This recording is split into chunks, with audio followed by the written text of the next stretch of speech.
नमस्कार, दरभंगा समाचार में आपका स्वागत है। पिछले 3 सालों की बात करें तो बिहार के दरभंगा में आपराधिक घटना लगातार बढ़ रहा है, जिसकी लोगों ने कल्पना नहीं की हुई। इस तरह से घटना, चाहे वो मर्डर हो, छिनतई हो, चोरी हो, लगातार बढ़ती जा रही है। हालांकि इस बीच में बिहार में सरकार तो बदली, लेकिन हालात नहीं। हम आपको बता दें, घनश्यामपुर प्रखंड के ब्रह्मपुर मसवासी पंचायत में एक घटना घटती है, जहां एक लड़का अपने घर से गायब हो जाता है और 4 दिनों के बाद उसकी लाश मिलती है, वो भी ज़मीन के अंदर दफनाया हुआ। हालांकि इस घटना के बाद लगातार उनके घर पे बड़े बड़े नेता आते हैं, आश्वासन देते हैं, लेकिन उनके परिवार के हालात के बारे में कोई नहीं सोचता। हम आपको बता दें, इसी बीच वहाँ के जो जिला परिषद हैं धर्मेंद्र झा, वो वहाँ जाकर मिलते हैं और क्या कुछ उन्होंने उस परिवार की मदद की, हम उनसे ही जानते हैं। जी नमस्कार धर्मेंद्र जी, आपका स्वागत है दरभंगा समाचार में। बहुत बहुत नमस्कार, आभार आपका भी।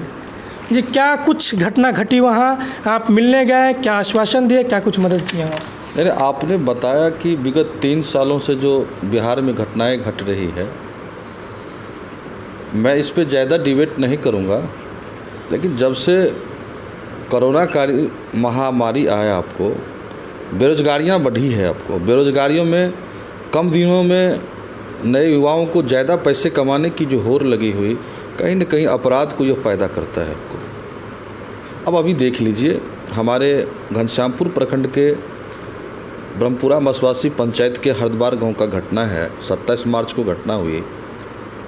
एक गौतम कुमार पाठक नाम का युवक 24 वर्षीय 27 मार्च को ऑटो लेके कहीं भाड़ा के लिए निकला, तब से लापता हो गया। 4 दिनों के बाद उनका लाश बहोदी पंचायत के टीकापट्टी के एक बागवानी में गड्ढे से मिला। आपको मालूम तब हुआ जब वहाँ पे कुत्ते और के द्वारा शोरगुल मचाया गया, तो ग्रामीणों को पता लगा कि कुछ अनहोनी सा है, तब जाके वहाँ पे लोग। जी, एक बात बताइए, जहाँ पे लाश मिली है वहाँ किस तरह की बस्ती है? क्या वह घनी बस्ती है या बिल्कुल वीराना सा है? आपको थोड़ा सा बस्ती, उस जहाँ पे लाश मिली है वहाँ से दूरी बस्ती है, थोड़ा सा मतलब बागवानी लंबा चौड़ा में है। आपको सुनसान, उसको कही सुनसान जगह है। आपको ऐसी स्थिति में वहाँ लाश मिला था।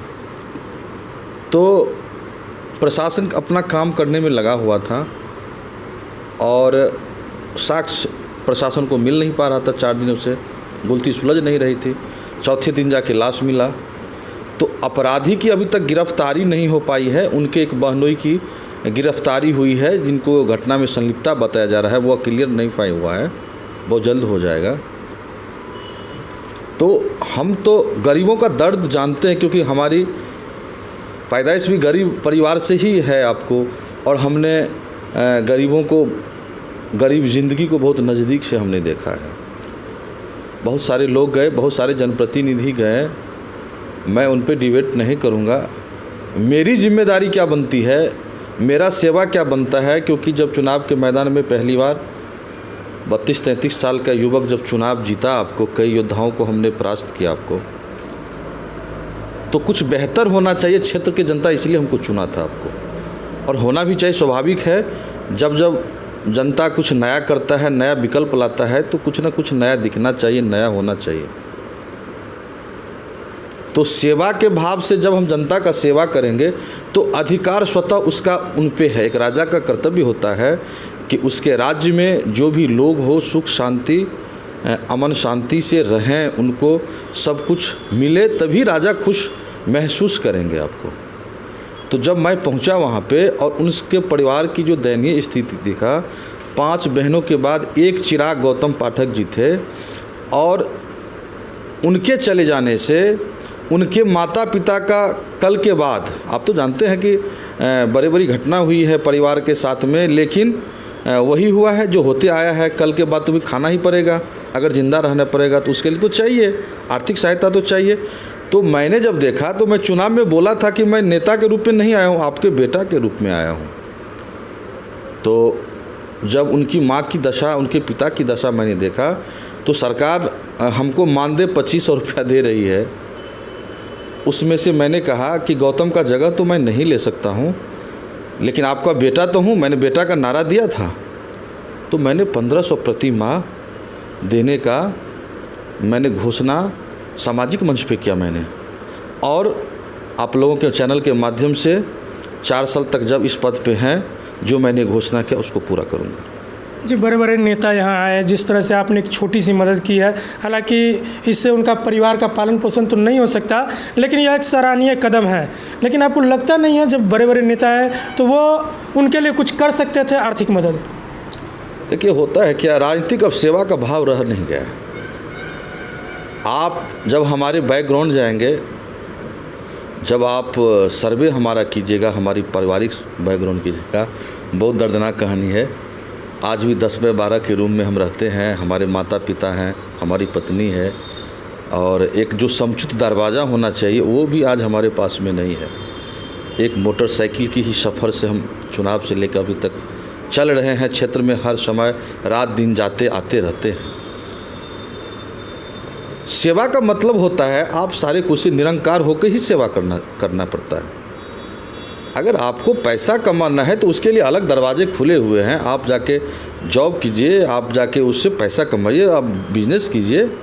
लेकिन जब आप चुनाव के मैदान में आते हैं, चाहे कोई बड़े नेता हो, सांसद हो, विधायक हो, मंत्री हो या मुखिया हो, जो भी अपने आप को समाज सेवी कहते हैं, उनका मतलब होता है कि भैया अपने परिवार से पहले आपका जो भी लोभ या लालसा है उसको आप अलग कीजिए, क्योंकि आप तो परिवार के लोग ने, अब जनता सबसे पहले आपकी प्राथमिकता है आपको।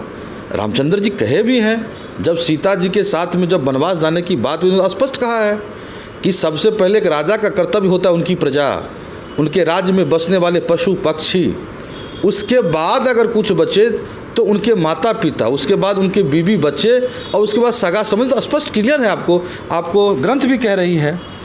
तो आज के डेट में राजनीतिक में जो लोग हैं तो उनकी मानसिकता मनोदशा हो गई है, आपको आर्थिक की तरफ आपको मोड़ गए हैं, कमाना है, लग्जरी गाड़ियां में बैठना है, बड़े बंगला करना है, ज़मीन खरीदार करना है, यही तो शौक़ हम देख रहे हैं।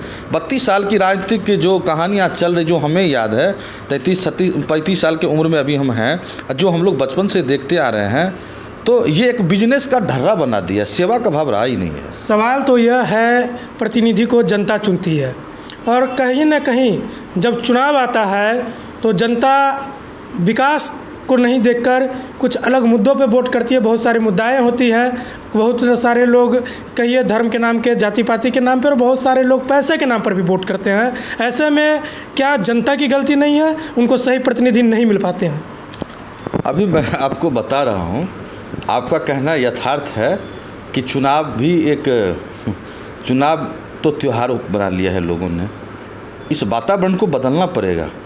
हम भी चुनाव के मैदान में आए तो ऐसा नहीं है, खर्चा तो आर्थिक तो होता ही है, लेकिन लोगों ने जो हमको मदद किया वो हमको दिल से मदद किया। इसलिए हमारे साथ में 10 हम लोग थे चुनाव लड़ने के मैदान में। आपको कैंडिडेट, हम लोग 10 कैंडिडेट थे, सारे संपन्न लोग थे। अगर देखा जाए तो सबसे अगर अव्वल दर्जा के लोग तो धर्मेंद्र झा ही था। तो लोगों ने हमें आशीर्वाद दिया। तो आज जो आप हमारे गांव, हमारे क्षेत्र में जाके सर्वे कीजिएगा तो उसको हमने बदला, लोगों के मानसिकता को मैंने बदला। चुनाव जीतने के बाद मैंने आपको जाके जन जन के बीच में, दलित पीड़ित शोषित वंचितों के बीच में जाके बैठा, उनके दुख दर्द में शामिल हुआ। उनके शादी हो, मरनी हो, हरनी हो, चाहे किसी भी उत्सव में जाके उनके दरवाज़ा पे पानी पिया। उनको मैंने जताया कि जनप्रतिनिधि सेवार्थ का मतलब होता है जन जन के बीच में जाना।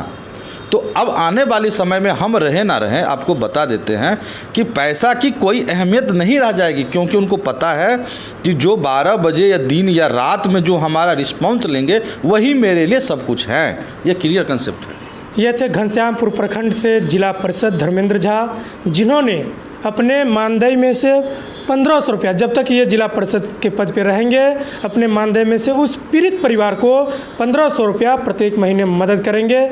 अगर और भी कोई जनप्रतिनिधि इनकी मदद के लिए आगे आते हैं तो शायद वह जो परिवार है, पीड़ित परिवार है, जिसकी आप कल्पना नहीं कर सकते, जिसका मात्र एक बेटा था वो भी छिन गया, उन पर किस तरह का दुख का पहाड़ टूटा है। अगर और भी जो जनप्रतिनिधि या कोई भी ऐसे लोग जो उनकी मदद कर सकते हैं तो उनके लिए ज़रूर आगे आए, ताकि उनकी आगे की जो जीवन है वो थोड़ा सा सरल हो सके।